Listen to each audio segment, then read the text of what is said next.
Shalom Bapak Ibu Saudaraku yang terkasih di dalam Tuhan. Selamat pagi, selamat berbahagia. Kembali lagi di channel Sofar Indonesia. Kita hari ini akan belajar banyak tentang Alkitab dan Sangkakala. Baik. Dalam Matius 24 ayat 31 dikatakan, dan ia akan menyuruh malaikat-malaikatnya dengan meniup sangkakala yang dahsyat bunyinya, dan mereka akan mengumpulkan orang-orang pilihannya dari keempat penjuru bumi, dari ujung langit yang satu ke ujung langit yang lain. Bapak Ibu Saudaraku yang terkasih, pada waktu sangkakala ditiupkan, kita percaya sesuatu sedang terjadi, baik di bangsa ini ataupun di tempat lain. Kita tahu juga bahwa pada waktu sangkakala dibunyikan, Tuhan juga punya rencana yang indah di tengah-tengah kita. Dan pada waktu umat pilihan Tuhan dikumpulkan, dipanggil dan dibangkitkan dari keempat penjuru bumi, dari ujung langit yang satu sampai ke ujung yang lain, itu berkata nggak cuma dari Indonesia Bapak Ibu. Itu juga berkata mengenai belahan benua yang lain. Ada saudara-saudara kita yang dibangkitkan. Ada saudara-saudara kita yang dipanggil sebagai bagian dari sebuah kegerakan.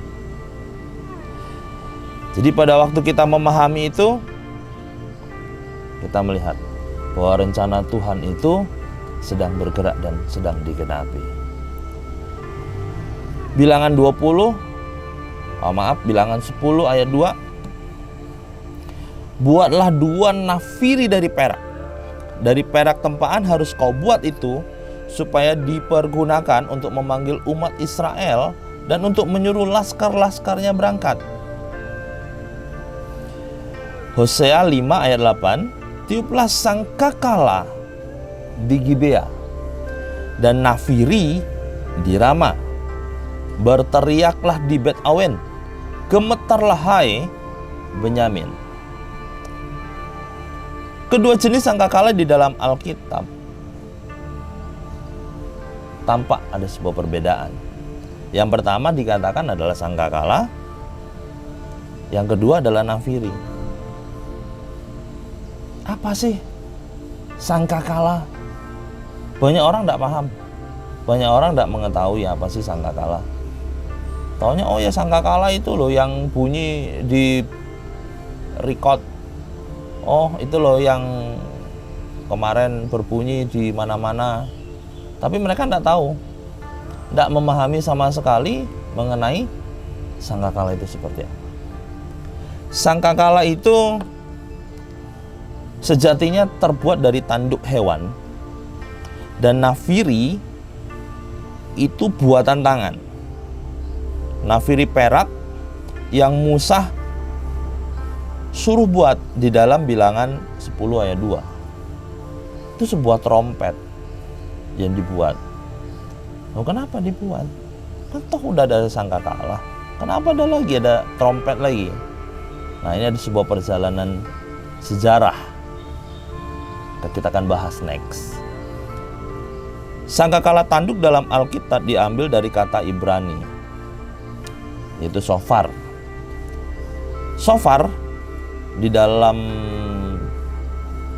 Strong Hebrew atau Ibrani H7782 itu tertulis a curved horn atau a cornet horn, atau bisa disebut simpelnya trompet. Itu benar-benar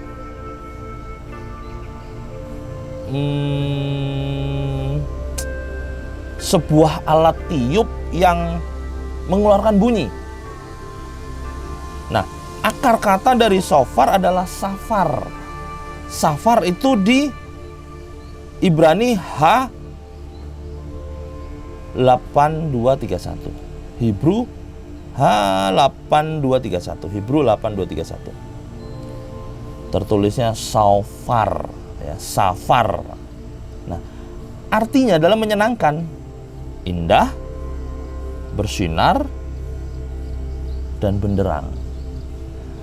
Jadi kalau memaknai sebuah shofar, berarti itu sebuah alat musik, sebuah alat tiup yang pada waktu ditiup itu membawa sebuah blessing, sesuatu yang menyenangkan, dan bunyinya jelas, clear, gitu ya.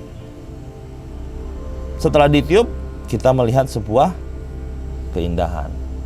Keindahan akan apa? Sebuah mujizat terjadi. Ini shofar.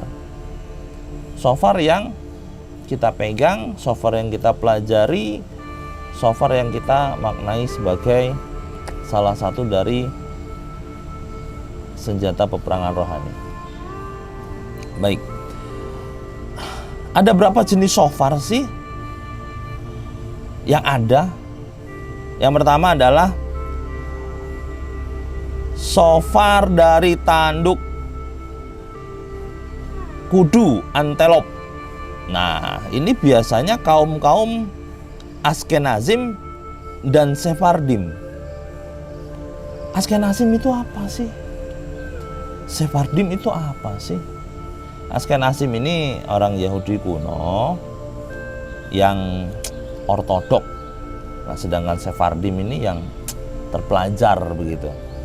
Jadi mereka itu walaupun dari yang tua dan yang muda, mereka pakai yang namanya shofar antelop kudu, atau saat ini yang kita kenal dengan Yemenite.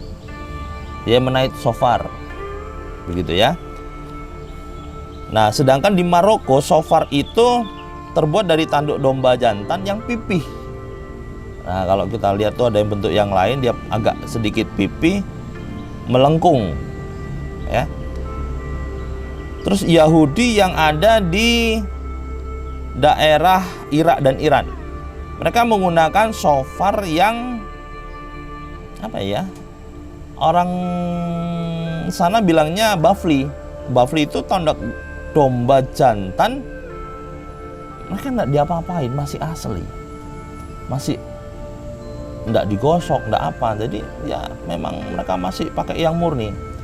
Yang keempat itu ada tanduk eksotik. Tanduk eksotik ini memang agak jarang. Terus kedua, ya nggak direkomend lah ya, nggak direkomended seperti waterbuck, ibex dan yang lainnya. Sedangkan jambox masih bisa digunakan. Nah, kenapa sih tanduk yang kita sebutkan tadi nggak ada tanduk sapi? Kan ada sapi.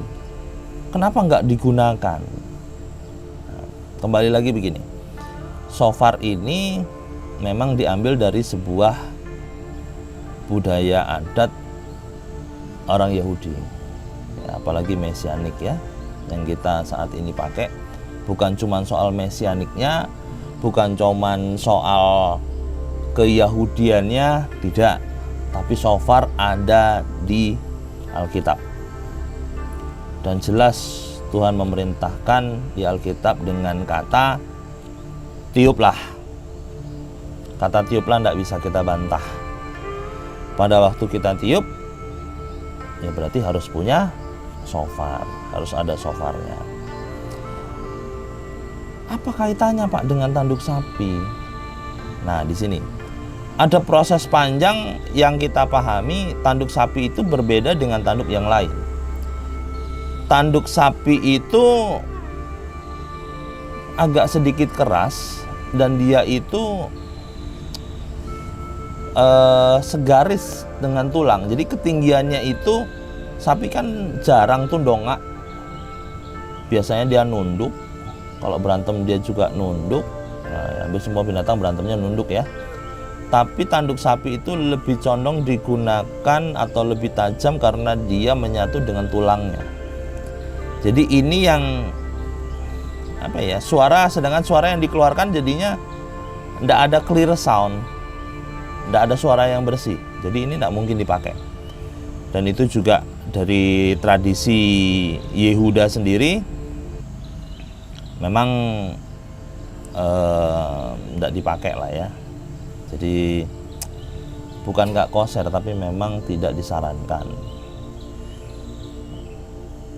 Sedangkan pada zaman dahulu shofar ram itu punya banyak fungsi.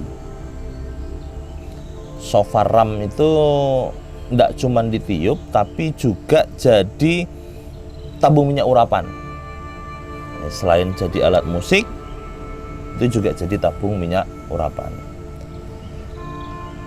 Nah, Pak, shofar itu kok melengkung ya? Kok bengkok ya? Ada nggak yang lurus? Ada. Yang lurus itu jambox. Sama nggak? Sama. Sama-sama shofar, sama-sama bisa ditiup. Tapi di dalam perjanjian lama kita tahu ya,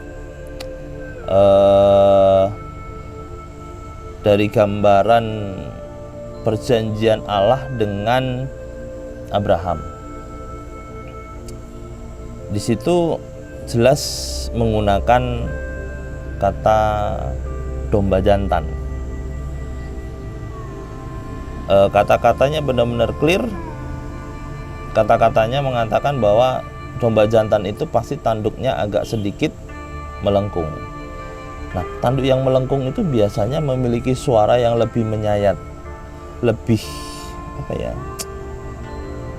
lebih, kalau kita tiup itu suaranya lebih meraung gitu ya, meraung sebuah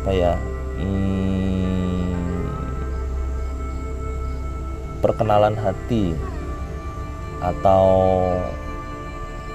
hati kita itu benar-benar memohon kepada Tuhan, raungan hati kepada Tuhan. Jadi khusus shofar itu memang lebih banyak digunakan yang melengkung daripada yang lurus gitu ya. Satu lagi, kenapa tanduk sapi itu tidak digunakan? Ini nggak cuman karena segaris dengan tulang, tapi itu juga mengingatkan akan dosa anak lembu sapi tuangan. Ya kan, di situ Harun membuat lembu sapi tuangan yang akhirnya mendatangkan kemarahan Tuhan. Jadi ini pasti tidak digunakan. 1 Korintus 14 ayat 7 dan 8 mengatakan, sama halnya dengan alat-alat yang tidak berjiwa tetapi yang berbunyi, seperti seruling dan kecapi. Bagaimanakah orang dapat mengetahui lagu apakah yang dimainkan seruling atau kecapi kalau keduanya tidak mengeluarkan bunyi yang berbeda, atau jika nafiri tidak mengeluarkan bunyi yang terang? Siapakah yang menyiapkan diri untuk berperang? Sama, shofar memang tanduk binatang, dan itu benda mati, bukan benda keramat. Jadi jangan berpikir bahwa shofar itu diagungkan karena punya kekuatan magis. Magis dalam arti keramat ya, bukan karena terus magis dikaitkan dengan robohnya tembok Yeriko, bukan. Tapi magis di sini disakralkan, diritualkan. Nah ini enggak, shofar itu enggak seperti itu. Kalau yang lain kan enggak diapa-apain, dipajang, wah itu sakral berarti ya. Shofar hanya bisa hidup jika ditiup. Shofar juga senjata rohani di tangan pahlawan, dan kecapi di tangan penyembah. Nah, sedangkan kita Kita ini adalah penyembah-penyembah Tuhan, pelayan-pelayan Tuhan di dalam roh dan kebenaran. Makanya blessing itu turun kepada para peniup, para penyembah. Kalau para peniup dan penyembah ini makanan sehari-harinya adalah terima urapan, selalu diurapi setiap hari, selalu diberikan blessing setiap hari. Jadi ya itulah destiny seorang peniup shofar.